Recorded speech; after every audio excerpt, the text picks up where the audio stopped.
The poem To My Dear and Loving Husband is a poem composes 2 lines of sonnets, which discusses about the eternal love developed by 2 lovers. This poem was first published in 1678 and was the poem written by Anna Bradstreet, who was the first female writer in England's North American colonies to be recognized. Yes, the title says everything. But let's just start with reading the poem together before I get into discussions about everything behind. To My Dear and Loving Husband by Anna Bradstreet. If ever 2 were one, then surely we. If ever man were loved by wife, then thee. If ever wife was happy in a man, compare with me, ye woman, if you can. I prize thy love more than whole mines of gold, or all the riches that the east doth hold. My love is such that rivers cannot quench, nor out but love from thee give recompense. Thy love is such I can no way repay. The heavens reward thee manifold, I pray. Then while we live in love, let's so persevere, that when we live no more, we may live ever. The speaker uses a lot of metaphorical expressions, doesn't she? If you look at the 7th line of the poem, you may think like, what do you mean that the river cannot quench your thirst? And what? Everyone knows that the whole mines of gold are valued much more than love. Yes, you're right. However, considering the fact that this piece is a Puritan writing, the expressions and words shown throughout the poem does make sense. The Puritan writing conveys a main idea emphasizing a higher being, the God, and also portrays traditional roles of female and male. In this regard, you may question, why did Anna Bradstreet write a Puritan writing?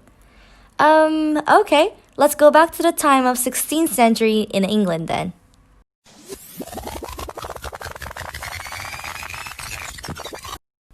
In the late 1500s in England, a religious reformation movement that is called Puritanism began. And Anna Bradstreet was born to a wealthy Puritan family in 1621, so it's quite obvious that she is a Puritan. The main purpose of the Puritanism at that time was to purify the Church of England of remnant of Roman Catholic popery, which is now considered a bit of offensive term for the practices and rituals of Roman Catholic Church. Okay, now we should talk more about the poem and the language being used to describe the love. Oh, by the way, do you remember I started this video with saying this poem composes 2 lines of sonnets? Yes, it is a sonnet, but back to the time called Shakespeare's day, males used to write this kind of poem to a woman so that the woman fall in love with them. In other words, males used to confess their feelings to attract and make the woman fall in love with them. However, this seems a little unique, isn't it? It is a wife showing her desire, love, and belief towards her husband. This is something we can discuss or debate about after understanding the poem. Alright, let's move on to the words shown throughout the poem in order to describe a sense of affection. It seems to be clear that the speaker wants to emphasize the fact that 2 people in the marital relationship can bring huge impacts on each other. Okay, here, we have 3 key points to carefully look at. Remember, figurative language, point of view, and tone. Absolutely! Complementary diction also takes a huge part of the poem To My Dear and Loving Husband. This is because the simple but meaningful words that the speaker chose significantly support the idea that she is grateful to be her husband's wife. For example, words such as gold, prize, and recompense. You could consider these words as some kinds of financial words, but when it comes to the poem To My Dear and Loving Husband, those words support the tone of the poem to be more emotional and clear. Moreover, the speaker fundamentally presents all the emotions and conveys all the metaphorical expressions from the first-person point of view. This is why we could just have some mental images in our minds of wife legally and spiritually so into this man.